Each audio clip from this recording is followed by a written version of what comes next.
దేవి శరన్నవరాత్రుల యందు ఏ విధమైన పుష్పములతో పూజించటం అధిక పుణ్యఫలాన్ని ఇస్తుంది? దేవీ నవరాత్రుల యందు 9 రోజులు 9 విధాల పుష్పములతో పూజించటం పుణ్యప్రదమని శాస్త్రం చెప్తోంది. తొలినాడు మల్లె పువ్వులు బిల్వదళాలతో పూజించాలి. రెండవ నాడు జాజి పువ్వులు తులసి దళాలతో పూజించాలి. మూడవ నాడు సంపంగి పువ్వులు మరువంతో పూజించాలి. నాలుగవ నాడు సన్నజాజులు ఆకుపచ్చ రంగు పత్రములతో పూజించాలి.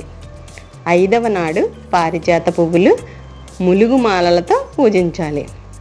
ఆరవ నాడు మందార పువ్వులు గంధం ఆకులతో పూజించాలి. ఏడవ నాడు మొగలి పువ్వులు తుమ్మి ఆకులతో పూజించాలి.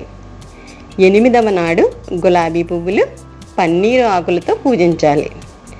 9వ నాడు నేరేడు మరువం దమనాలతో పూజించాలి.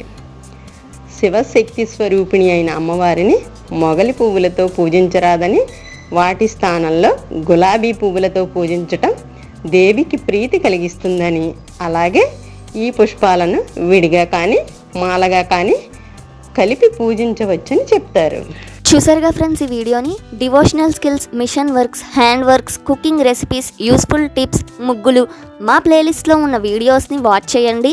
ఇలాంటి డిఫరెంట్ టాపిక్స్తో మరిన్ని వీడియోస్ కోసం మా ఛానల్ని సబ్స్క్రైబ్ చేసుకుని పక్కనే ఉన్న బెల్ ఐకాన్ని క్లిక్ చేయండి.